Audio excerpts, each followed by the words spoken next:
Hello साथीहरू, good morning, नमस्ते, welcome and welcome back to my YouTube channel. I hope तपाईँहरू त्यहाँ सन्चै हुनुहुन्छ होला। अनि म पनि यहाँ एकदमै सन्चै छु।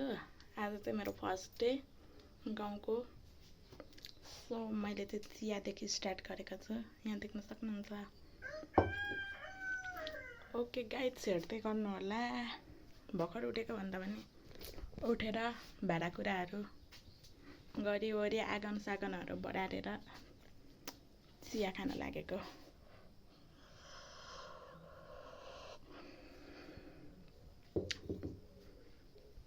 आजको मौसम चाहिँ कस्तो राम्रो भएको छ, हेर्नु न।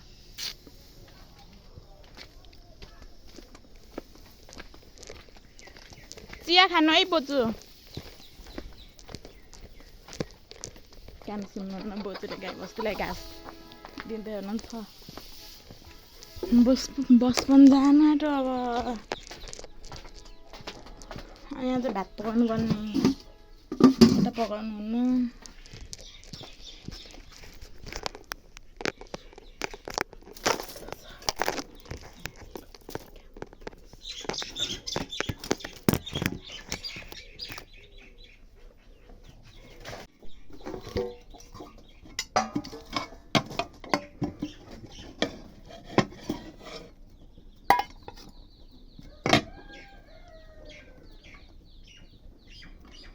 बासी भात बेचेको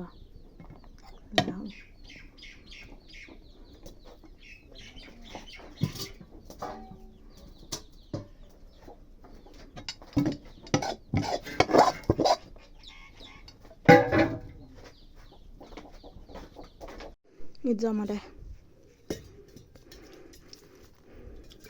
यसरी भिजाउनु पर्ने हुन्छ। सो म चाहिँ भिडियोहरू सबै क्याप्चर गर्न पाउँदिनँ नि त, किनभने मम्मी हुनुहुन्छ, बोजू हुनुहुन्छ, डर लाग्छ उनीहरूको अगाडि बनाउन।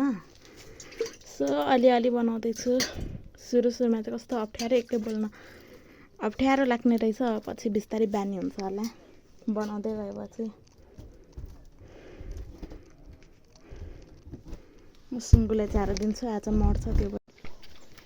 सुँगुलाई चारो दिइसकेँ अहिले चाहिँ। यो सुँगुर नि आज मार्नु।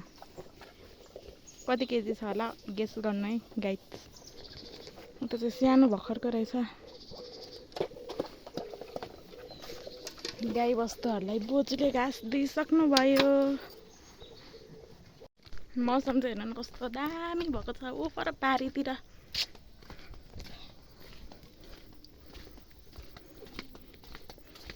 लसुन केलाको सबै भिडियो चाहिँ क्याप्चर गर्नु पाउँदैन है साथीहरू। अघि पनि भने, फेरि पनि भनिरहेको छु।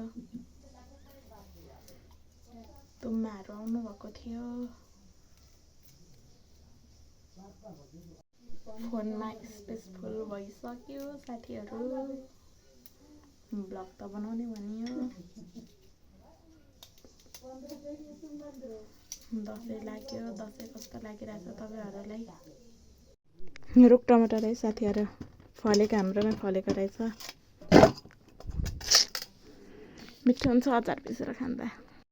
मासु पकाएर आँटेको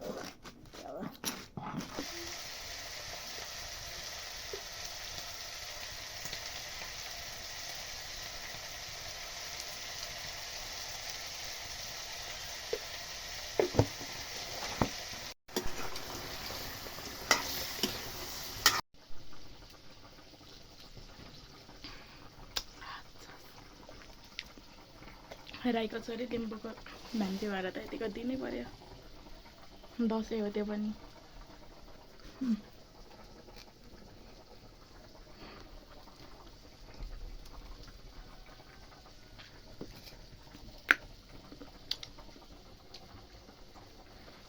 पूजा गरेको।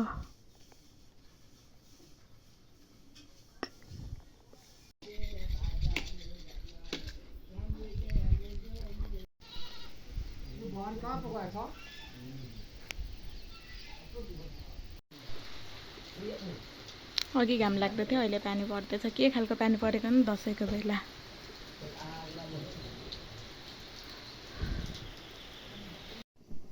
सो साथीहरू, अब चाहिँ म खाना बनाउनु पर्ने हुन्छ, सब्जी बनाउनु पर्ने हुन्छ। जाडो छ।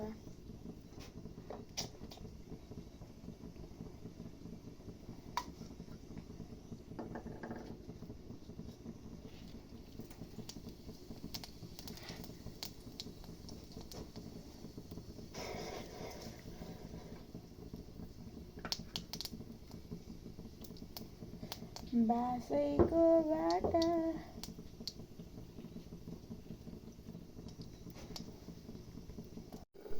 सो साथीहरू, अब चाहिँ मैले ब्लग एन्ड गर्नुपर्ने हुन्छ यहीँ।